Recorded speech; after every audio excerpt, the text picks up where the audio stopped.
We're going to be talking to a new organization. They call themselves the South African Justice League. Now, what are they all about? How are they going to serve you and I in a positive way? Well, I'm told that they hear their first initiative is to protest against job losses through high fuel prices. Makes a lot of sense, doesn't it? So let's hear how this started up and what the future holds, not only for the South African Justice League, but for you and I as taxpayers. In studio with me is Ashraf Musa. Assalamu alaikum. Wa alaikum salam, Julie. I understand you're in partnership, you're an NPO, and you call yourself the South African Justice League, and Nasiruddin Japi, who is your partner, he's sitting in the other studio watching us as we speak. Yes. You and he go back a long, long way. I think you grew up together. Yeah, we met over the past couple of years, about maybe 6-7 years ago, that we became friends, and from 7 years ago we started doing many things together.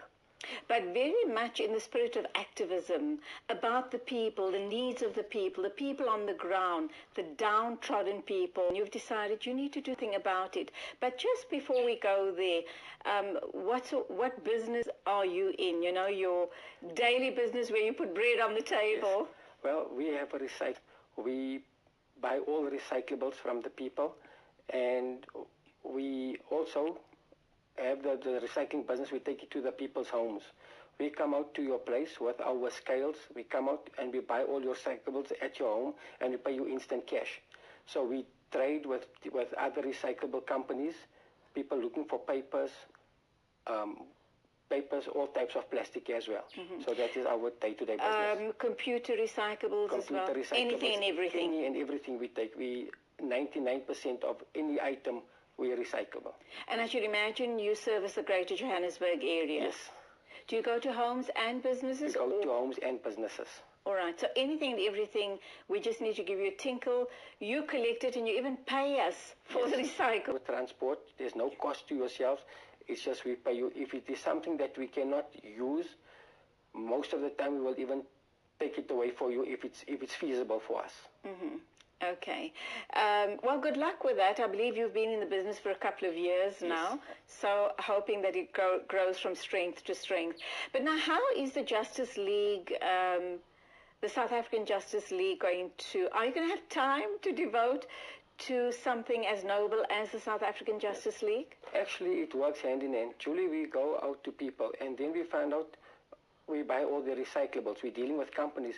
But over the past few months, a lot of people do not have any recyclables. So we've asked the people, why don't you have maybe cold drink cans? Why don't you have milk bottles? They said, you know what, we can no longer afford to even buy these items.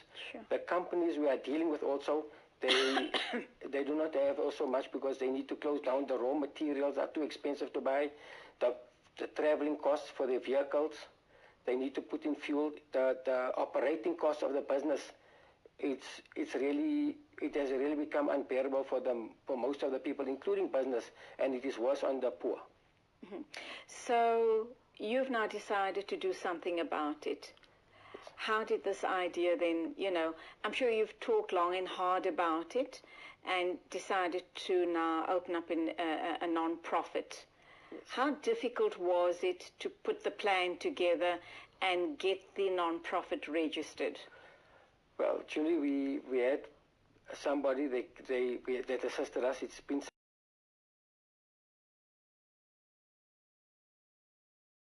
pick up the document in Pretoria, which was just like I said, the planning was already at hand.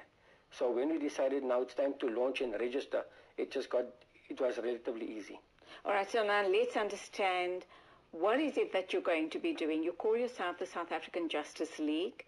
I understand that you are actually launching today. Yes. As you and I speak. What is going to happen today, and what is it that you're going to be doing? Okay, first things first, Julie, we are looking to create jobs, but we've realized creating jobs, there are too many barriers in going forward. Too many jobs are being lost, and we realized the greatest contributor to job losses and job creation is the extreme high fuel prices. we can no longer maintain to keep extra vehicles on the road. Transport companies are closing down. The fuel prices are going up, food prices. So we've realized we need to start off taking the problem at the root cause. And the root cause is the United States dollar. According to the Bretton Woods Agreement, petrol can only be bought in US dollars. It's called the petrodollar. So with the petrodollar, now what is happening, what is causing the high increase in price? The sanctions against Iran. Now sanctions against Iran, the America under Donald Trump and Benjamin Netanyahu, they said the nuclear accord with Barack Obama, it was the worst deal ever, but that was actually the best deal. Now, by them imposing sanctions on Iran, it is eliminating competition for Saudi Arabia. So Saudi Arabia, together with OPEC, they can manipulate the price, they can spike the price as they feel. Right. And because Saudi Arabia is part of the Bretton Woods Agreement, the petrol can only be sold in United States dollars. So that means they become, if they eliminate Iran, there becomes a high demand for fuel, because the supply, there's a shortage, obviously. There'll be a shortage because Iran will be out of the equation. So what will happen, because of the high demand for fuel from Saudi, they will push up their prices automatically.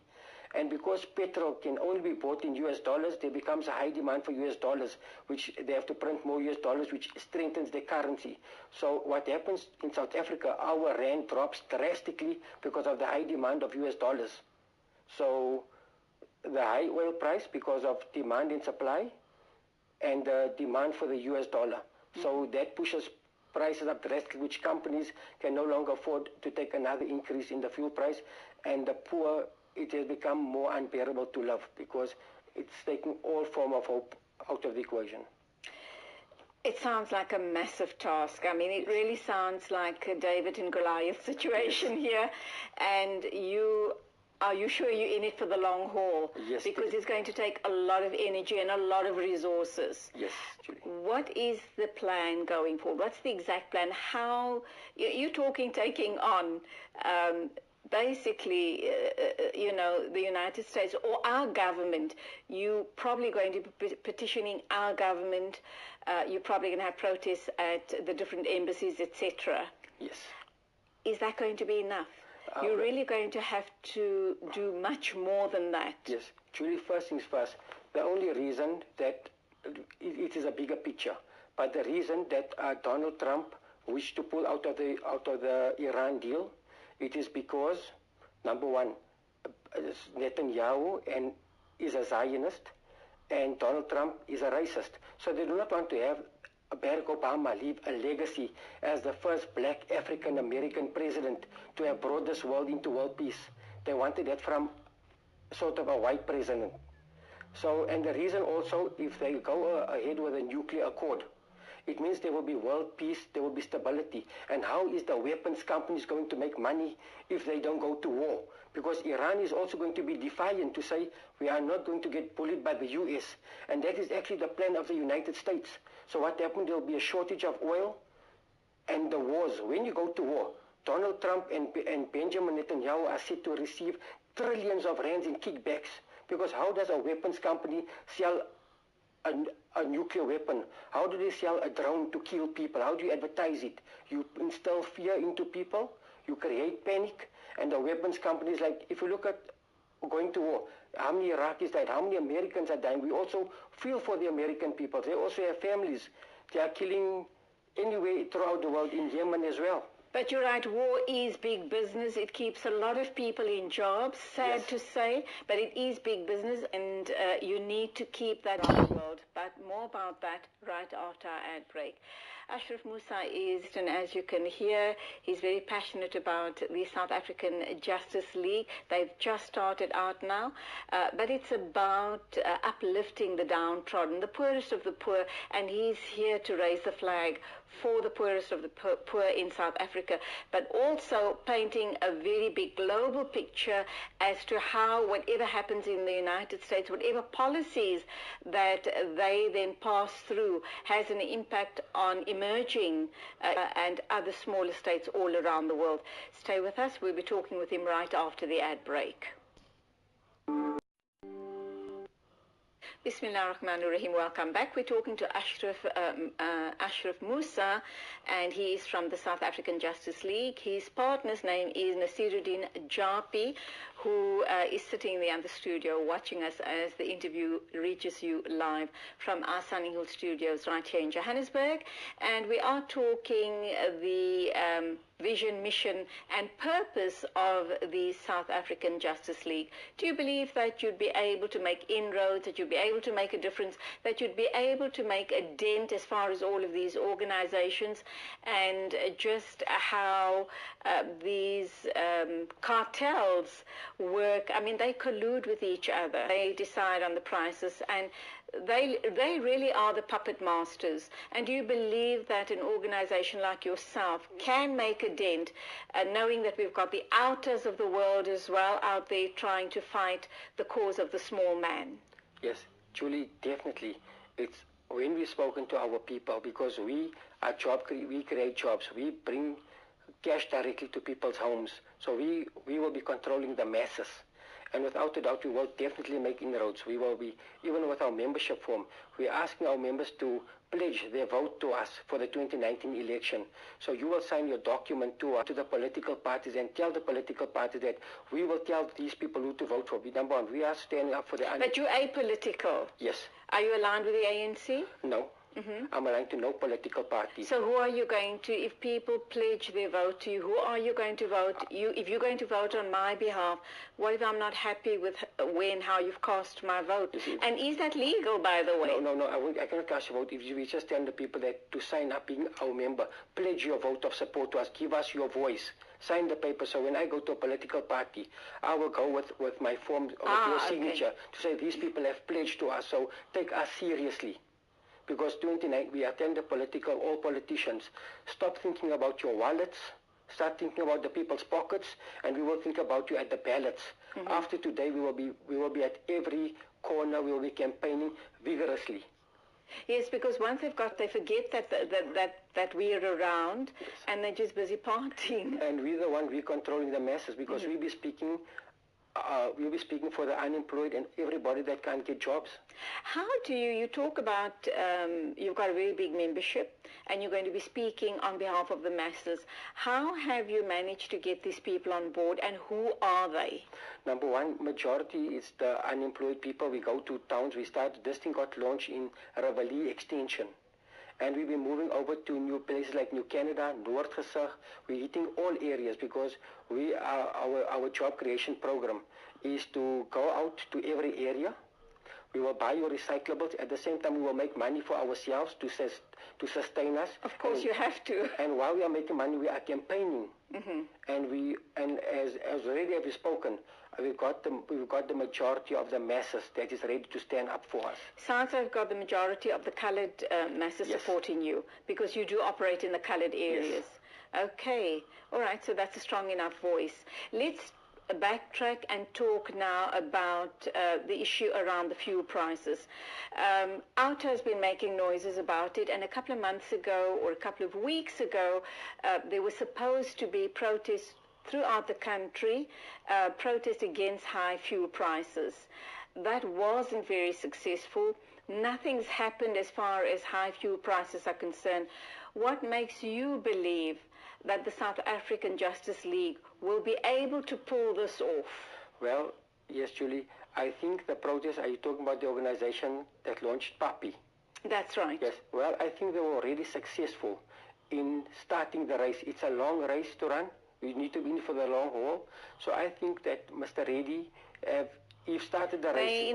They're in KZN. KZN, yes. That's right, so yes. It's a relay, and he handed the baton over. So everybody, he's opened up the ideas to people that something can be done. Okay. So I would think it's already in its success, because we follow him on media as well. We use him as an inspiration as well. So nobody's too small to make it out too big. If we all stand together, if it seems to be unsuccessful, we will stand holding his hand to be successful. We are ready to work with the OUTAs, with any organization. The idea, Julie... What about the Department of Minerals, Energy and Minerals? Yes. Surely they're the people that you should be... with them, actually, to say that came after 1994. You've granted amnesty to people. You've changed street names, but you never changed the policies of the apartheid government. And their policy was regulating petrol. So if you can take those statues away and you can take the road names away, then you need to remove their policies, which is still affecting us negatively. And this is what we'll be fighting for them about. It's like, Julie, do not fool us by changing a name from one street name to the next name where the people in the same street are poor. If you want to make a difference, you change the street name and you provide job creation for everybody in that street. Mm-hmm. People are suffering even worse now just because you change the street name. You could even do something more positive, but there's nothing wrong in changing the street name. We agree with it, but change the policy as well. Mm-hmm. Create an environment where people can sustain themselves, create jobs. Let's look at the issue around the health system. Let's look at the education department. There's a whole host of issues that need urgent attention. What's happening today? Where is it happening? And what are you hoping to achieve by today's protest? Okay. Yes, Julie, today at the U.S. consulate and at number 1 Santon Drive, corner of Ravonia and Santon Drive, we will be picketing. We're having a peaceful picket at the consulate. It is to protest against the atrocities of the U.S. Donald Trump administration. We are asking to boycott the U.S. dollar. We will also be handing them over a memorandum. Stating what? The first thing in the memorandum is to stop bullying smaller countries. Stop threatening that if any country buys oil from Iran after November, you will punish them severely. Donald Trump called Africa a shithole, meaning that I don't care what happened to Africa. Whatever decision we take, no matter how it affects Africa, it doesn't matter because it's a shithole. It has no bearing to him. And at the same time, the war going against Iran, it's going to only affect South Africa as well as Africa negatively. And at the same time, we are also fighting against the human rights violations. They're trying to release their pastor Andrew Brunson. He's been held in Turkey, which we agree. We also have sympathy for him. But at the same time, they're imposing sanctions on 2 ministers in Turkey because of Andrew Brunson. But what about Afia Siddiqui? Mm-hmm. That's been in prison, languishing in prison yes, for years and years on end. We are asking for the release of Afia Siddiqui, or we are asking her to be transferred to Pakistan. It's an issue that have died out. If she dies, nobody's speaking about it. Sadly, people have even forgotten that she's been incarcerated for that long. Yes. Okay, are you expecting big numbers at the protest today? No, today we've given the assurance to the Metro Police and to the Section 4 security. So we are only keeping it at the limit of 100 people because we have boards, we have demonstrations. And you do have 100 people that are going to support Between 100 and less than 100 because we want to keep it very controlled. We do not want too many people. We're just there to demonstrate that we are here to show the people also that when there's a problem, if you got a problem with the high oil prices, do not boycott and do not riot in your area. You're looting shops, you're breaking windows, you're burning your school down. Take the problem at the root cause of the problem. You defeat the objective by creating carnage and destroying the infrastructure. So we're going to take we're taking our protest to the root cause, and that is to the U.S. administration. They're the cause of the problems in the world with the high oil price. And we're going to demonstrate how do you do a peaceful picket. We are going to create the masses. We are lobbying the masses. But today we are launching. What better place to launch than the problem causer itself, the U.S. Donald Trump administration, not every U.S. people. Do you think they'll take you seriously? In the beginning stages, they will laugh at us, and it will be.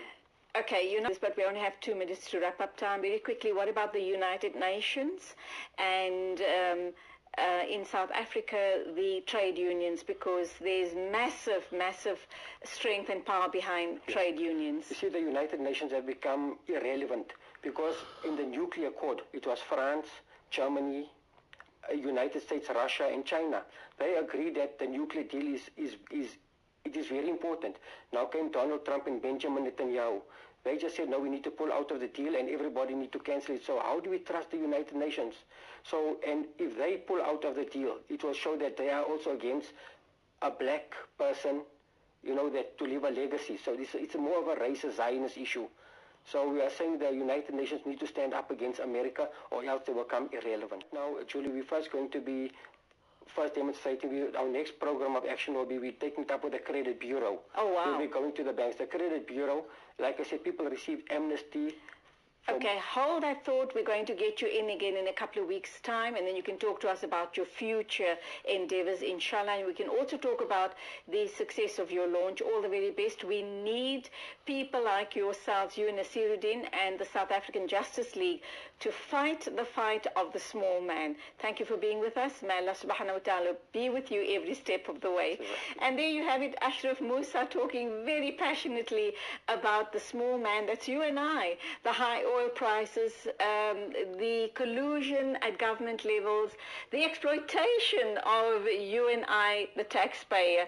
So do watch this space. We will get him back in again to talk some more about all of these issues and much, much more. We're now going for an ad break. When we come back.